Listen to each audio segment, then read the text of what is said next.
Baiklah,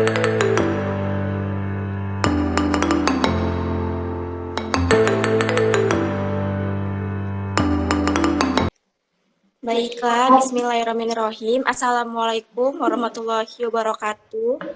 Waalaikumsalam warahmatullahi wabarakatuh. Terima kasih kepada Pak Ustadz yang telah hadir di Meet bersama kami untuk membahas mengenai materi kami yaitu hak asasi manusia dan demokrasi dalam Islam. Baiklah, saya akan memperkenalkan rekan-rekan saya. Yang pertama itu ada Maisaro, dan yang kedua ada Widya Utari, dan saya sendiri Dwi Maharani. Baiklah, untuk mempersingkat waktu, pertanyaan pertama akan dibacakan oleh Saudari Widya Utari. Kepada Saudari, saya persilakan. Baiklah, Assalamualaikum warahmatullahi wabarakatuh. Baiklah, terima kasih atas waktu dan kesempatannya.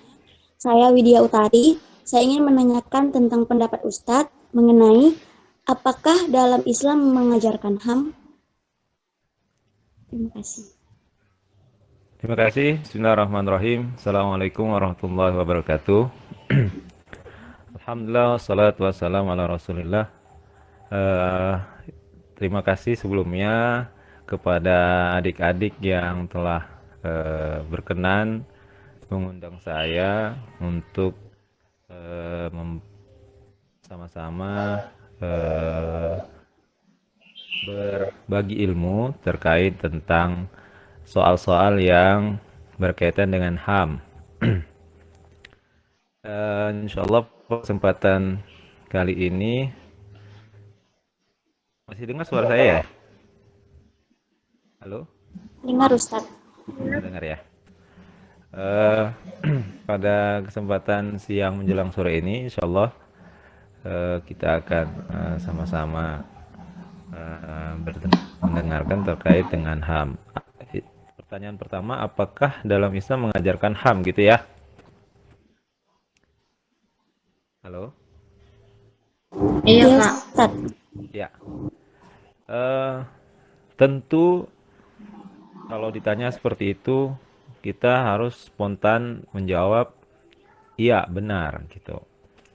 Karena di dalam Al-Qur'an Allah Subhanahu wa taala menjelaskan bahwa sesungguhnya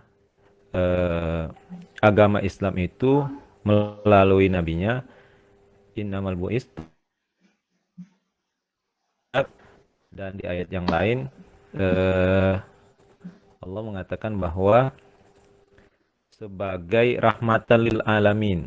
Nah, bahwa agama Islam melalui Nabi kita Muhammad SAW diutusnya untuk menyempurnakan akhlak. Akhlak itu ya bagian dari perilaku, karena HAM sendiri memiliki beberapa definisi yang intinya bahwa bagaimana kita bisa menjaga hak-hak manusia pada umumnya. Hak asasi manusia kan kepanjangan HAM itu. Nah, maka salah satu tujuan Rasulullah diutus, Nabi kita tercinta, bahwa untuk menyempurnakan akhlak bagaimana berbuat baik. Baik itu kepada Allah atau berbuat baik kepada manusia. Nah, di di ayat yang lain bahwa Islam itu sebagai rahmatan lil alamin, sebagai penyebar atau pemberi rahmat, pemberi kasih sayang kepada seluruh manusia. Makanya kalau ditanya seperti itu, kita dengan spontan harus bisa menjawab ya iya, karena Islam itu untuk seluruh manusia, menebarkan kebaikan, menebarkan keamanan, kenyamanan dalam kehidupan kita. Bahkan Rasulullah Sallallahu Alaihi Wasallam sendiri pun mengatakan barang siapa yang mengganggu orang yang tidak beragama Islam, dalam artian orang yang tidak beragama Islam itu tidak mengganggu dia. Jadi dia tidak bersenjata, dia baik-baik, tiba-tiba diganggu oleh orang yang beragama Islam, maka Nabi mengatakan dalam hadisnya, sungguh dia telah melukaiku, katanya. dia telah menggangguku. Padahal yang diganggu orang yang non muslim, dalam hadis itu kafir harbi, kafir, apa, orang yang tidak ada ancaman di dalamnya. Ketika kita bergaul, kita tidak merasa bahaya, tidak merasa bahaya. Tapi kita mencederai dia atau melukai dia, maka Nabi mengatakan seakan-akan dia melukaiku kan. Artinya kita harus menjaga hubungan baik kita kepada manusia yang lain. Mungkin itu jawaban yang pertama. Baik Oke, Ustadz. lanjut. Eh, lalu Ustadz, menurut Ustadz, apakah HAM dan Islam memiliki kesamaan? Terima kasih. Tentu banyak kesamaannya. Dan kalau kita mencari perbedaannya, ya sangat sedikit sih, sangat sedikit. Malah Islam itu jauh-jauh hari sudah menerapkan HAM sebelum ada HAM itu sendiri. Nah, HAM itu mungkin saya lupa tuh kapan terbentuknya itu HAM itu. Tapi jauh-jauh hari, bahkan sejak Nabi manusia pertama Nabi Adam alaihissalam itu sudah diajarkan bagaimana berbuat baik kepada manusia. Dan artinya inti dari HAM itu kan bagaimana kita bisa menjaga hak-hak manusia yang lain sehingga terbentuknya tatanan kehidupan yang nyaman, yang sejahtera, yang aman, gitu kan. Maka kalau dibilang pertanyaannya tadi, apakah HAM dan Islam memiliki kesamaan? Ya sama-sama berbuat baik kepada manusia yang lain, menjaga hak-hak manusia yang lain. Namun kalau dilebarkan lagi, tentu Islam itu sebelum ada HAM sudah menerapkan HAM itu sendiri. Jadi kalaupun ada undang-undang HAM-nya, ya Islam hanya tinggal menjalani ya, tidak ada lagi merasa terkejut atau ini apa nih gitu kan. Iya, ini seperti apa. Jadi karena dari dulunya ajaran Islam itu sudah memegang hak-hak asasi manusia tersebut. Itu ya, selanjutnya. Baik Pak Ustadz, terima kasih atas jawabannya. Saya kembalikan kepada moderator. Terima kasih kepada Ustadz atas jawabannya. Pertanyaan selanjutnya akan dipertanyakan oleh Saudari Mesaro. Kepada saudari, saya persilakan. Baik, terima kasih. Assalamualaikum warahmatullahi wabarakatuh. Waalaikumsalam. Saya Maisara ingin bertanya kepada Pak Ustadz, apakah HAM dan Islam memiliki kesamaan? Tadi pertanyaannya udah ya tadi ya? Iya. Kalau nggak salah saya ya. Itu salah Pak. Apakah bukti nyata hubungan HAM dan Islam, Pak? Ya, bukti nyata hubungan dan Islam itu kalau kita lihat dalam kehidupan kita sehari-hari, rasanya sangat sedikit sekali berita-berita yang kita dengar atau kita lihat banyak masyarakat Muslim yang melakukan teror kepada umat yang lain. Adapun berita-berita yang mungkin kita lihat adanya bom bunuh diri atau adanya apa namanya penembakan atau penyerangan gitu kan, itu diantaranya hanya mengatasnamakan Islam. Pada intinya dia tidak Islam, dia ingin memperburuk citra Islam. Sehingga ketika diusut kasus-kasusnya ternyata tidak ada. Maka apa bukti nyata hubungan HAM dan Islam? Bukti nyatanya Islam sampai dengan saat ini contohnya di negara-negara yang mayoritas seperti kita di Indonesia.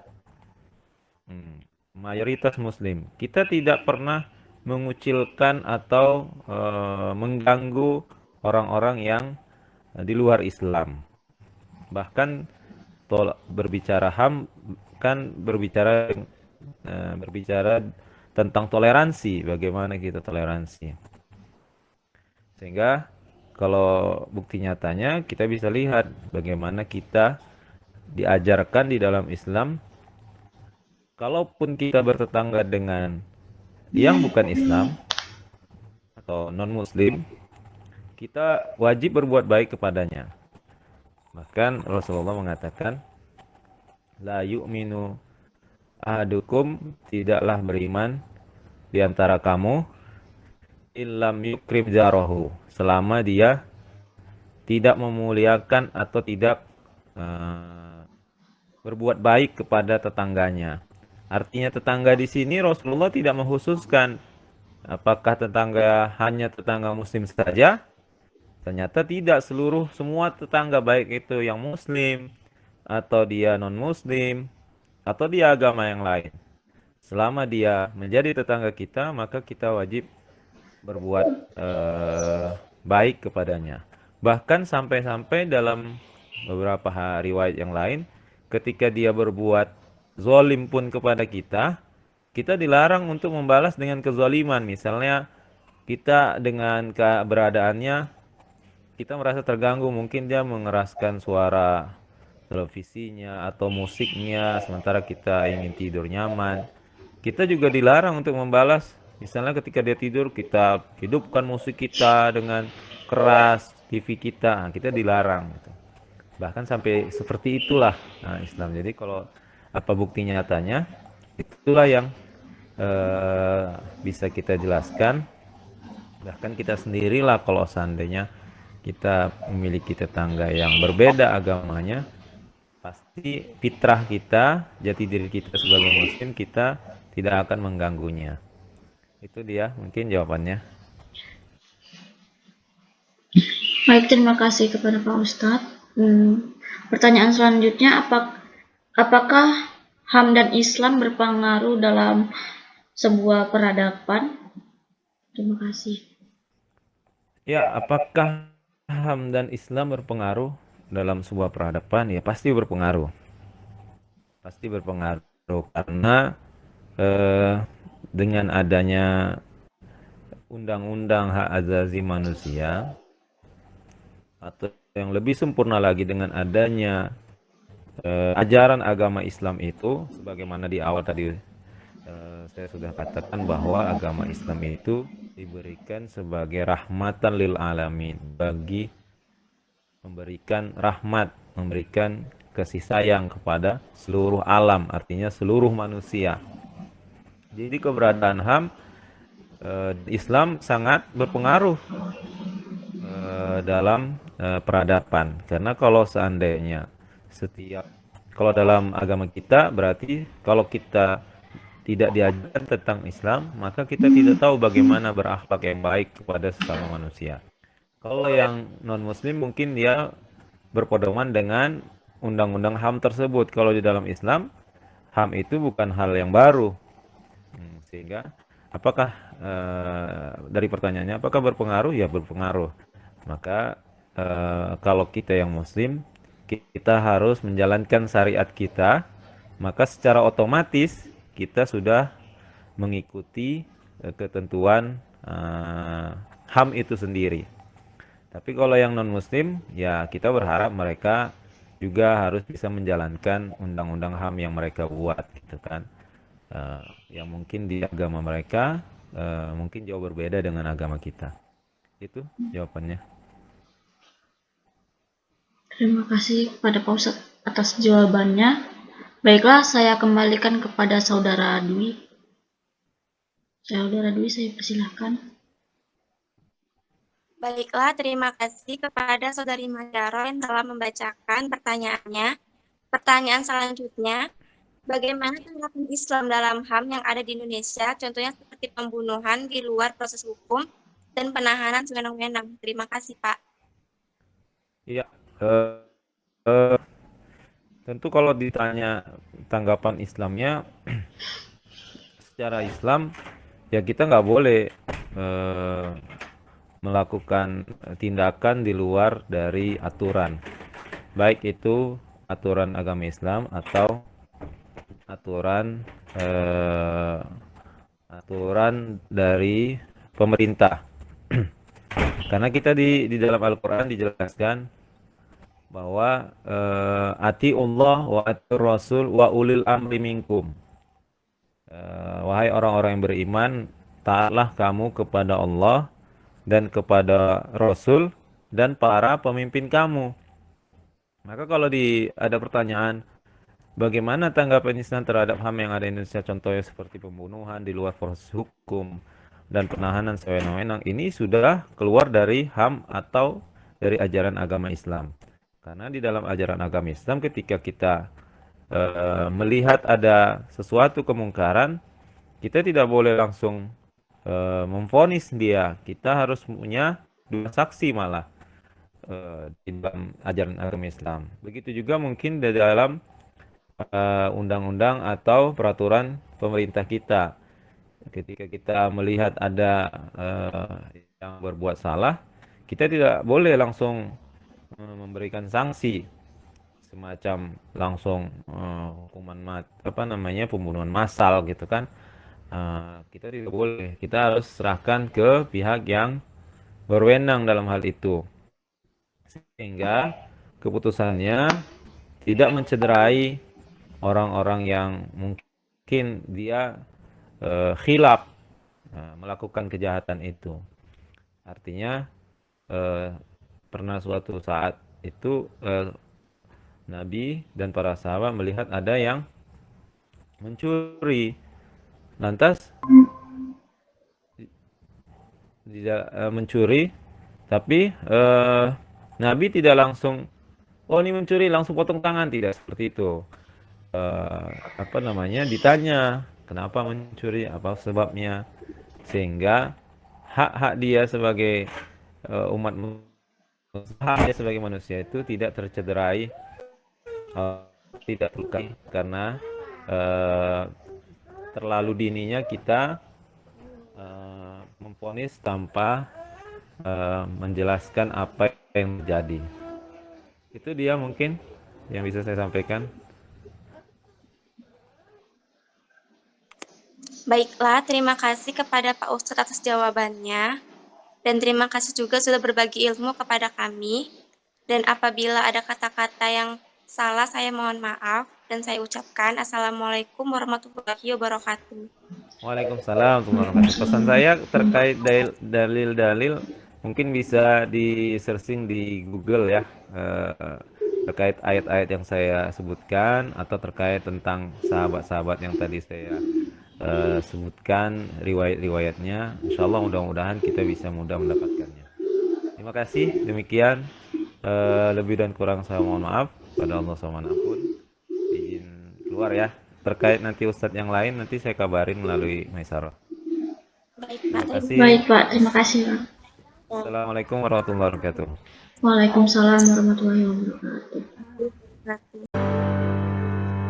Assalamualaikum warahmatullahi wabarakatuh. Waalaikumsalam warahmatullahi wabarakatuh. Terima kasih kepada Ibu Santi yang telah bersedia bergabung bersama kami. Ya, Mengenai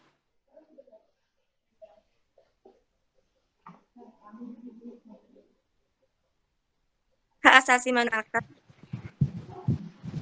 Rekan saya yang pertama itu ada Saro, yang kedua ada Widya Utari, dan saya sendiri Dwi Maharani. Untuk mempersingkat waktu, langsung saya mulai untuk pertanyaan pertama yang akan dibacakan oleh Saudari Widya Utari. Kepada Saudari saya persilakan. Baiklah, terima kasih atas waktu dan kesempatannya. Assalamualaikum warahmatullahi wabarakatuh. Nama saya Widya Utari. Saya ingin menanyakan tentang pendapat Ibu mengenai apakah dalam Islam mengajarkan HAM. Assalamualaikum warahmatullahi wabarakatuh. Waalaikumsalam warahmatullahi wabarakatuh. Terima kasih. Kenalkan dulu nama Ibu Santi. Yang pertama, Ibu tuh sebelumnya Ibu mau nanya. Ini tugasnya tugas apa ya? Aku punya Celi juga. Tugas mini riset, Bu. Mini riset. Kuliah di Unimed. Iya, Bu. Jurusan? Pendidikan akuntansi. Berarti mata kuliahnya pendidikan agama? Iya, Bu. Iya, Bu. Baik, terima kasih sebelumnya. Jadi pertanyaan yang pertama tadi itu, apakah dalam Islam mengajarkan HAM? Yang Um, pertama, harus kita ketahui seperti dahulu, apa yang dimaksud dengan HAM itu adalah hak asasi manusia, sementara Islam itu adalah agama. Jadi, apakah dalam Islam mengajarkan HAM? Pasti mengajarkan HAM. Mungkin anaknya pernah belajar tentang akidah akhlak, yaitu di bab tentang toleransi antara sesama. Jadi mungkin bahasanya itu lebih diperkecil aja dia. Mungkin kalau di bangku sekolah bahasanya itu tentang toleransi, tapi ketika dia berada di dunia internasional atau berada di dunia perkuliahan, maka dia dikatakan sebagai absia. Nah, jawabannya adalah apakah dalam Islam mengajarkan HAM? Iya, Islam itu adalah agama yang sangat menjunjung tinggi sekali tentang toleransi terhadap sesama. Tidak membedakan antara yang satu dengan yang lain.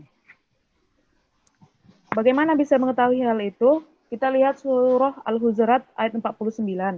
Di situ dijelaskan, sesungguhnya orang-orang mukmin itu adalah bersaudara. Jika ada di antara kedua belah itu yang bertikai, maka damaikanlah keduanya dan agar bertakwa kepada Allah supaya kamu mendapat rahmat. Itu landasannya ya. Kemudian ada lagi beberapa pendapat daripada ulama gitu. Makanya HAM itu tidak bisa dipisahkan dari Islam. Begitu juga Islam tidak bisa dipisahkan dari HAM. Bisa kita cantumkan lagi di situ dalilnya itu tentang surah Az-Zukhruf ayat 32. Di situ juga dijelaskan bahwasanya kami telah menentukan di antara mereka keadaan hidup mereka di dunia ini dan kami telah meninggalkan sebagaimana mereka di beberapa jar sedang mengandari sebagian yang lain.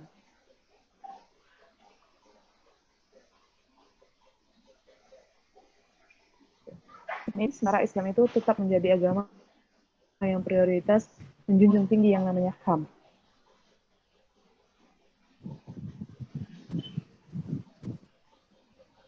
Oke, ada lagi yang mau ditanyakan? Terima kasih atas jawabannya, Bu. Selanjutnya pertanyaan kedua akan dibacakan oleh Saudari Widya Utari. Kepada Saudari, Baik, pertanyaan kedua. Lalu Bu, menurut Ibu apakah HAM dan Islam memiliki kesamaan? HAM dan Islam memiliki kesamaan. Pertanyaan kedua ya, HAM dan Islam itu memiliki kesamaan. Yang pertama itu menurut Ibu, ya sangat memiliki kesamaan. Kenapa? Karena di dalam Islam itu adalah merupakan peraturan buat oleh manusia. Itu sih menurut Ibu.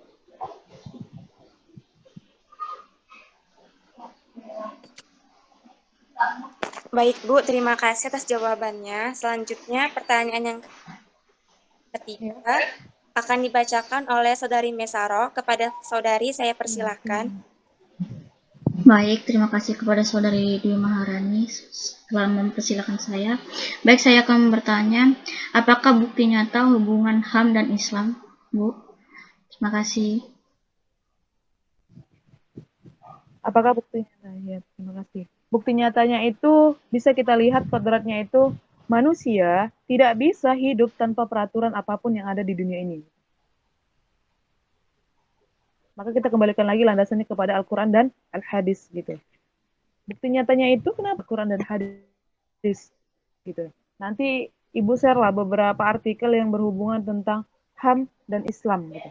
Untuk anaknya biar bisa dibaca-baca kemudian diterapkan di dalam kehidupan sehari-hari gitu. Jadi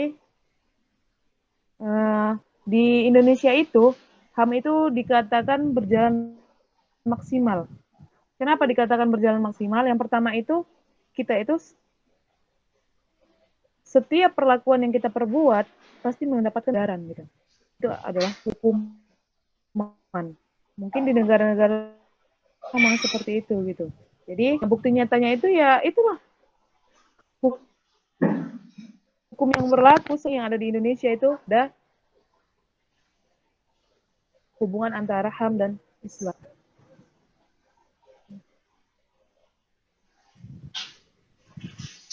Baik, Bu. Terima kasih atas jawabannya. Selanjutnya, pertanyaan keempat akan dilanjutkan pada Saudari Mesaro. Kepada Saudari saya persilakan. Baik, terima kasih kepada Ibu yang telah menjawab pertanyaan tadi. Selanjutnya, apakah HAM dan Islam berpengaruh dalam sebuah peradaban? Terima kasih. Apa tadi pertanyaannya? Halo? Nggak dengar? Apakah HAM dan Islam berpengaruh dalam sebuah peradaban? Ya, apakah HAM dan Islam berpengaruh dalam sebuah Peradaban. dalam sebuah peradaban? Ya. Jawabannya itu, apakah HAM dan Islam itu berpengaruh dalam sebuah peradaban? Sangat berpengaruh. Karena kita itu hidup di zaman 2020 ini atau di abad ke-20, sebagaimana peraturan itu akan terus berubah sesuai dengan sistem atau zaman yang berlaku. Jadi HAM itu mengikuti apa yang sedang berkembang di dalam dunia kita itu sendiri gitu. Apakah dia berpengaruh dalam peradaban? Sangat berpengaruh gitu. Sangat berpengaruh. Bukti nyatanya bisa kita lihat ya, bagaimana tentara Zionis atau tentara Yahudi menyerang Palestina, tapi ketika HAM bersuara maka dihentikanlah perang walaupun saat gitu kan. Tapi kemudian HAM itu tidak menjadi patokan untuk semuanya berdasarkan hukum yang ada di Indonesia. Sangat berpengaruh. Itu jawabannya. Terima kasih, Bu, atas jawabannya. Pertanyaan selanjutnya, bagaimana tanggapan Islam dalam HAM yang ada di Indonesia? Contohnya itu seperti pembunuhan di luar proses hukum dan penahanan yang sewenang-wenang. Terima kasih. Bagaimana tanggapan Islam dalam HAM? HAM yang ada di Indonesia, Bu. Pembunuhan di luar proses hukum. Maksudnya gimana itu? Contohnya, Bu, kayak pembunuhan di luar proses hukum dan penahanan yang sewenang-wenang. Oh, gitu. Ya. Tanggapan Islam, Bu. Ya, baiklah. Ini kita lebih berbicara Islamnya apa HAM-nya ini sekarang? Islamnya, Bu. Islamnya, ya. Yaitu penegakan HAM dapat dikatakan kurang berjalan maksimal. Karena kita masih mengayomi yaitu hukum dari dunia barat, dari arah barat gitu. Kenapa? Karena kita masih bergantung kepada negara-negara luar tentang memberantas kejahatan. Contoh, kalau memang dia adalah hukum Islam, seorang pencuri ketika dia ingin dihukum, maka kita akan memasukkan ke dalam dia tangannya diputus. Kemudian ketika ada dua orang laki-laki dan perempuan berzina, maka mereka harus dirajam. Tapi di dalam HAM itu sendiri itu sangat lemah gitu. Mereka hanya mendapatkan hukuman, kemudian dibebaskan dan mereka akan melakukan hal yang sama gitu. Seperti apa? Seperti pembunuhan, seperti perampokan. Mereka hanya dihukum beberapa tahun, tapi setelah itu mereka akan melakukan hal yang sama gitu. Jadi bagaimana tanggapan Islam dalam HAM yang ada di Indonesia? Itu tanggapannya sangat kurang maksimal. Kenapa? Karena negara kita ini masih belum menikmati yang namanya demokrasi, masih belum menikmati yang namanya memiliki hukum sendiri, belum bisa berdikari sendiri lah gitu. Masih itu sih pendapat Ibu. Baik, Bu, terima kasih atas jawaban yang Ibu berikan. Ya, itu sangat bermanfaat bagi kami semua. Dan saya sudahi. Wabillahi taufiq wal hidayah. Wassalamualaikum warahmatullahi wabarakatuh. Waalaikumsalam warahmatullahi wabarakatuh.